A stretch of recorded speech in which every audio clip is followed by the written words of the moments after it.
نستغفره ونؤمن به ونتوكل عليه ونعوذ بالله من شرور أنفسنا ومن سيئات أعمالنا من يهده الله فلا مضل له ومن يضلله فلا هادي له ونشهد أن لا إله إلا الله ونشهد أن سيدنا ومولانا محمدا عبده قال النبي صلى الله عليه وسلم خيركم من تعلم القرآن وعلمه اور کما قال علیہ الصلوۃ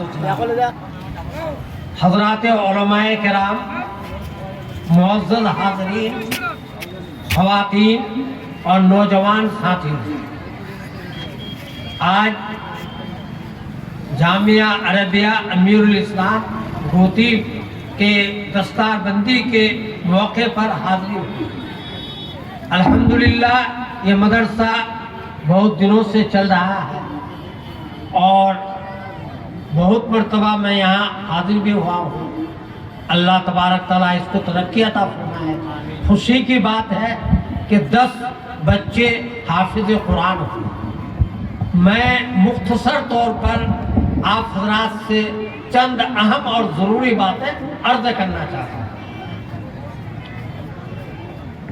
ہمارے بڑے فرماتے ہیں اس وقت ہمارے ملک میں ہمیں 4 جماعت سے منسلک ہونی چاہیے۔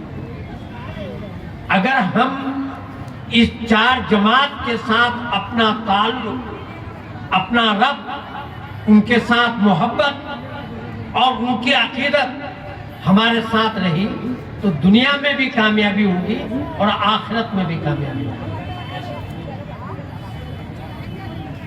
میرے بھائی، اس وقت اسلام کو مٹانے کے لیے ہر طرح کی کوششیں ہو رہی ہیں۔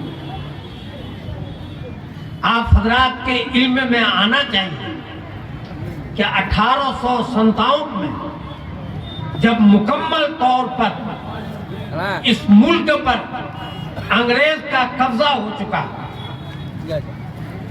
اور انگریز اس ملک کا بادشاہ اور حاکم بن گئے تو انگریز لندن سے آئے تھے اور کافی تعداد میں عیسائی پادری یہاں آتے تھے۔ ایک مرتبہ ہندوستان کا انگریز حاکم ایک بڑے پادری، بڑے عالم، عیسائی عالم سے پوچھا کہ ہم نے ملک کو مسلمانوں سے لیا، مسلمانوں سے پہلے بادشاہ تھے، 800 سال کے قریب اس ملک میں ہماری حکومت تھی، مسلمانوں کی حکومت تھی، رواداری تھی، قومی یکجہتی تھی، لیکن انگریز کے آنے کے بعد یہ تمام چیزیں ختم ہو گئیں۔ تو اس انگریز حاکم نے کہا کہ ہم اس ملک میں چین سے کیسے حکومت کر سکتے ہیں، اس لیے کہ حکومت ہم نے مسلمانوں سے لی ہے، مسلمان تو چین سے رہنے نہیں دیں گے۔ تو وہ انگریز عالم نے کہا تھا کہ مسلمانوں کے دلوں میں جب تک ایمان ہے،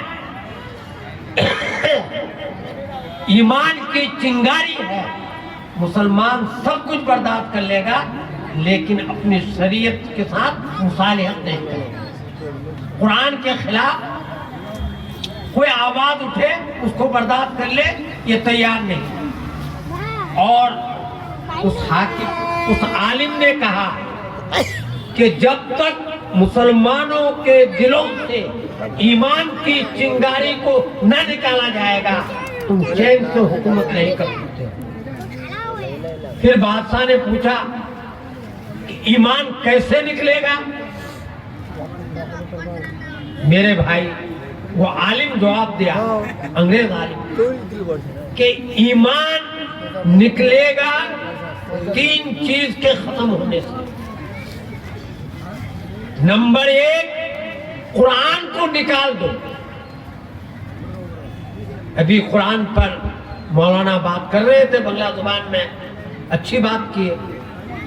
قرآن یہ ایسی کتاب ہے، اللہ کا کلام ہے کہ آسمان لوح محفوظ سے آسمان اول میں جس طریقے سے اتارے تھے، پھر آسمان اول سے حضور تک 23 سال میں جس اعتبار سے قرآن آیا تھا، ایک نقطے کا بھی فرق نہیں، وہی قرآن آج بھی موجود ہے۔ اور قرآن میں وہ معجزہ ہے کہ قرآن جتنی تلاوت کیجئے گا، جتنی پڑھیے گا، ایمان کا پارا اتنا چڑھے گا۔ ابھی مولانا سنا رہے تھے کہ قرآن کی تلاوت حضرت عمر کے کان میں پڑی، قرآن کی آواز حضرت عمر نے سنی تو گئے تھے قتل کرنے کے لیے، محمد رسول اللہ کا غلام بن کر کے آ گئے، کلمہ پڑھ لیے۔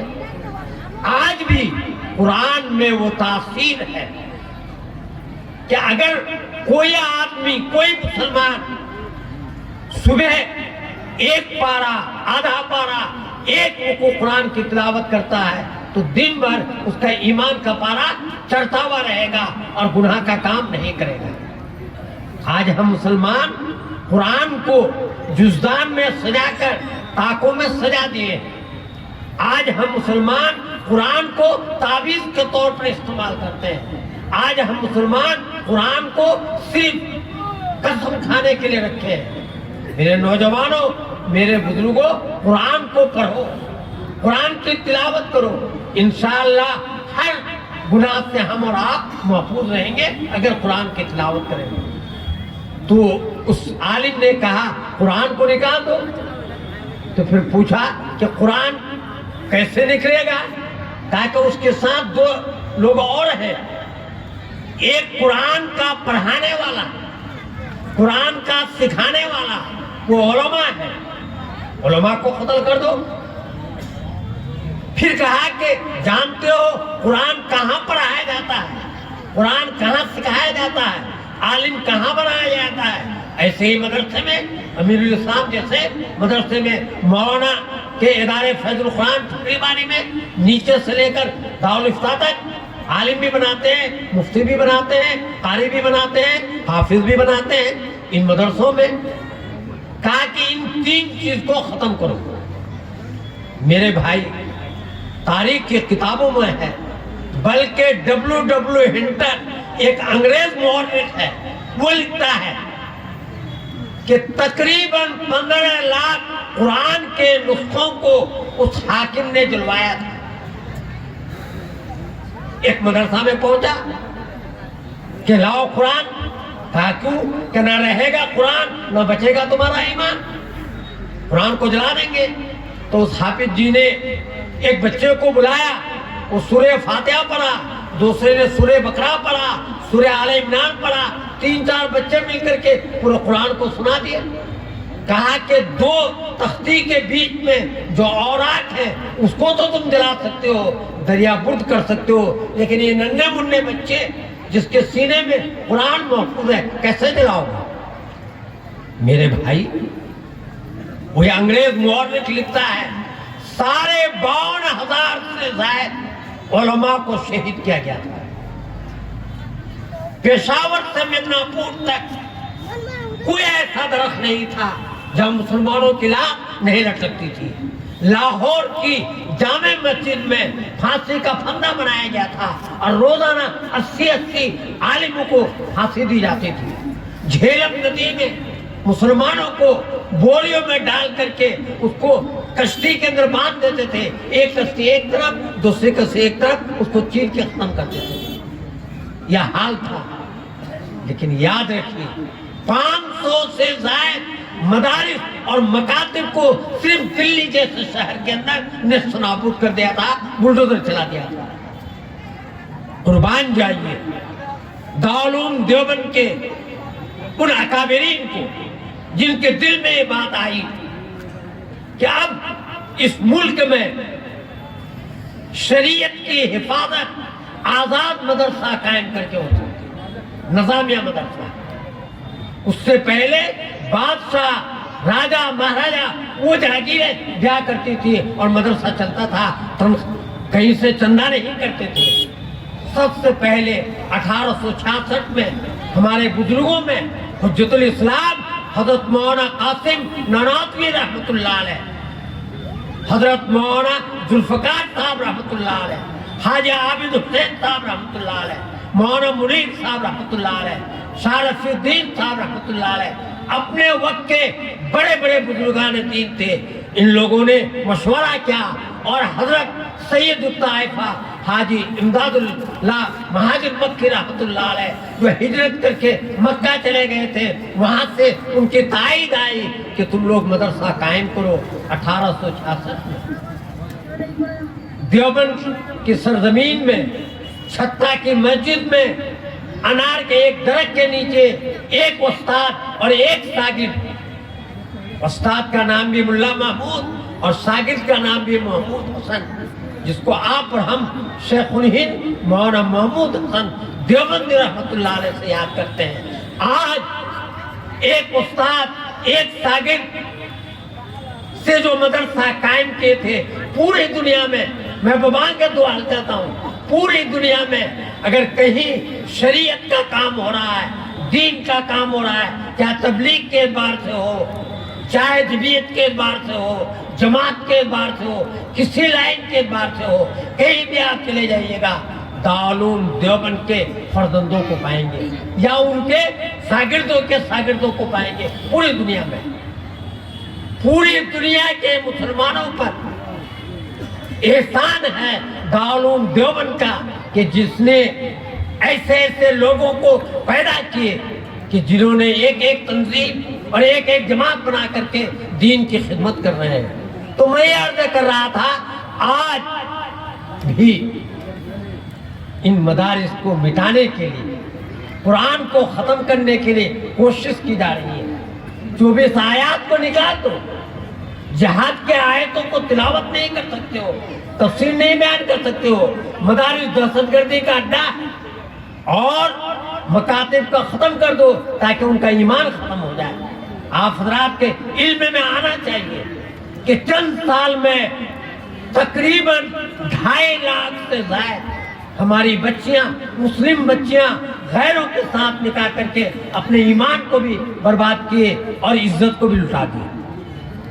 میرے بھائی، ایسے وقت میں جب یہ حالات ہیں، دارالعلوم دیوبند کے اکابر نے، جمعیت علماء ہند کے ذمہ داروں نے یہ طے کیا کہ اب گاؤں گاؤں، کریا کریا مکاتب کا قیام، مکاتب دینیہ ایمان کی حفاظت کا ذریعہ ہے۔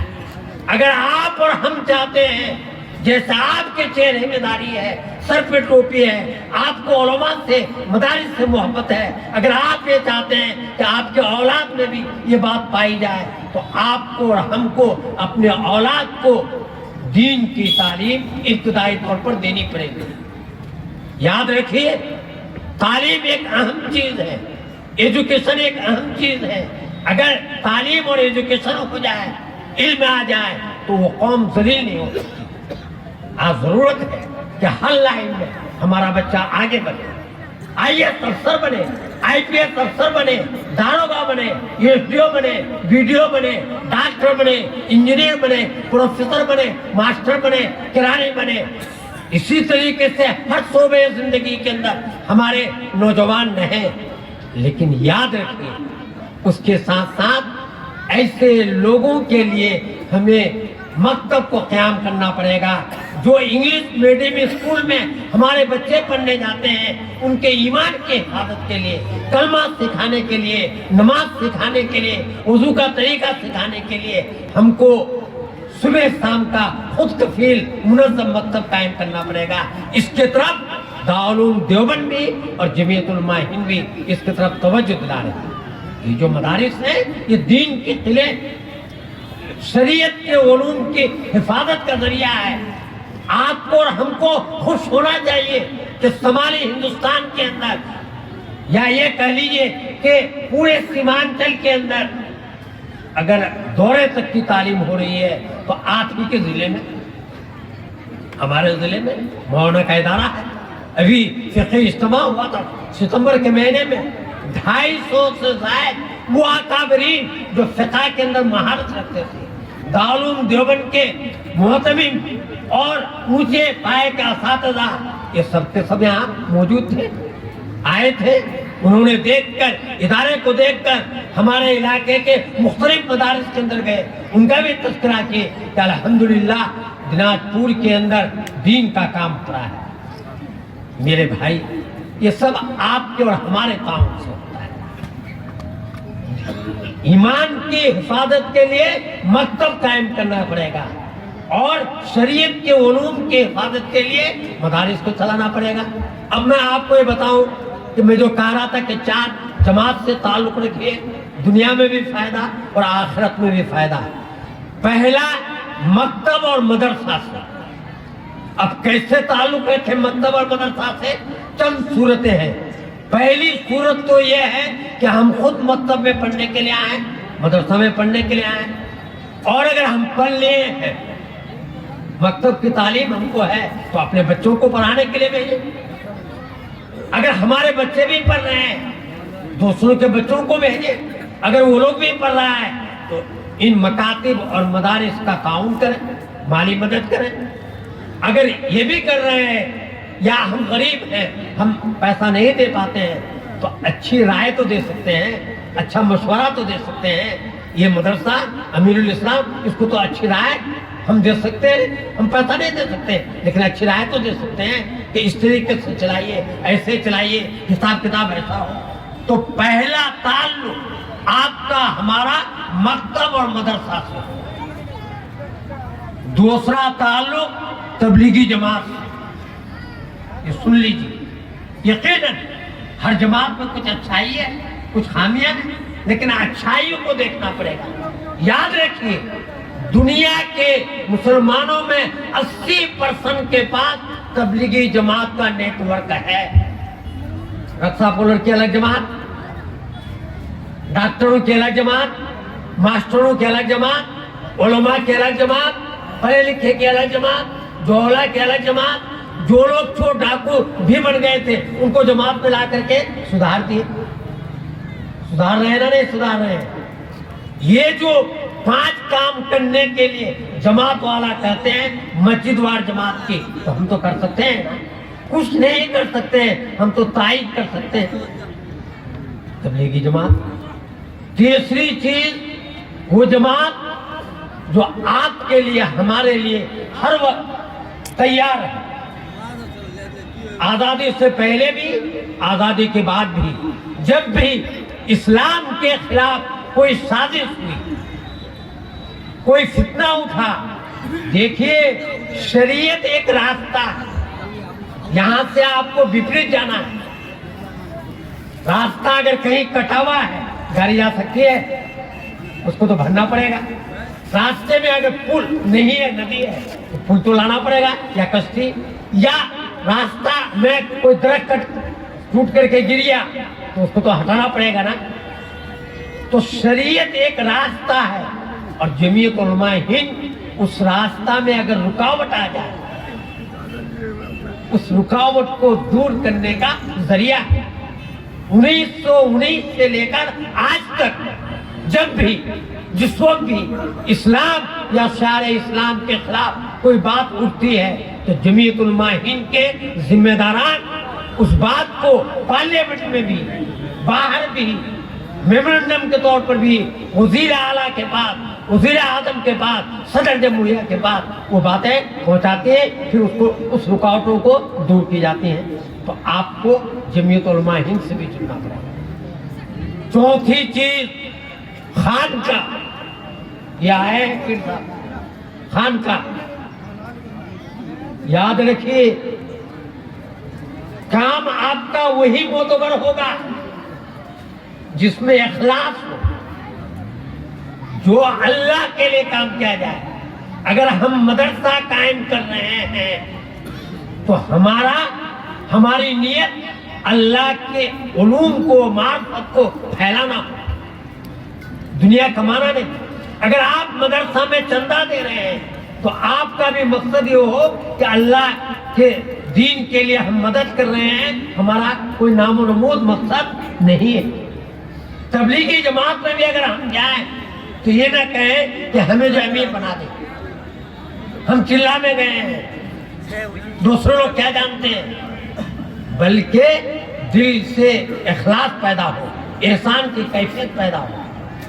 اور یہ احسان کی کیفیت، اللہ کے لیے کام کرنا، یہ کب ہوگا؟ جب اللہ کا ذکر کریں گے، اللہ والوں کے ہاتھ پہ ہاتھ دے کر ضرب لگائیں گے، لا الہ الا اللہ کی، سبحان اللہ کی، الحمدللہ کی، اللہ اکبر کی. تو گویا کسی صاحب نسبت بزرگ سے آپ تعلق پیدا کر لیں گے، ان کی بتائی ہوئی باتوں پر عمل کریں گے تو انشاءاللہ دل سے غیر خدا نکل جائے گا.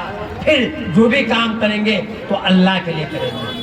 تو اس 4 جماعت کے ساتھ ہمارا تعلق ہونا چاہیے، مکاتب سے، مدارس سے، جمعیت علماء ہند سے اور تبلیغی جماعت سے، خانقاہوں سے. ان چیزوں کے ساتھ اگر آپ اور ہم تعلق پیدا کر لیتے ہیں تو انشاءاللہ بہت بڑا فائدہ ہوگا. بہت بڑے بزرگ بھی آئے ہوئے ہیں اور ان بچوں کے سروں پر پگڑی باندھ دی جائے گی. یاد رکھیے یہ بچہ آپ کو اور ہم کو کل قیامت کے دن اللہ سے سفارش کر کے جنت لے کر کے جائیں گے. ان بچوں سے کہا جائے گا کہ قرآن پڑھتا جا اور جنت کے درجوں میں چڑھتا جا. یہ جو میں نے حدیث پڑھی تھی کہ تم میں بہتر وہ آدمی ہے جو قرآن سیکھے اور دوسروں کو سکھائے. صرف پڑھنے اور پڑھانے والا نہیں، جو مدرسے کا ذمہ دار ہے، انتظامیہ ہے، وہ بھی اس میں شامل ہے. اور جو لوگ تعاون کرتے ہیں، جیسے بھی آپ حضرات نے تعاون کیا، آپ بھی اس حدیث کے اندر شامل ہیں. اس لیے اپنے علاقے کے اندر خیر لانے کا یہ مدارس ذریعہ ہے. بڑے مدرسوں کی بھی مدد کرنی ہے، چھوٹے مدرسوں کی بھی مدد کرنی ہے، اور ان حفاظ کرام کا ہمیں استقبال بھی کرنا ہے.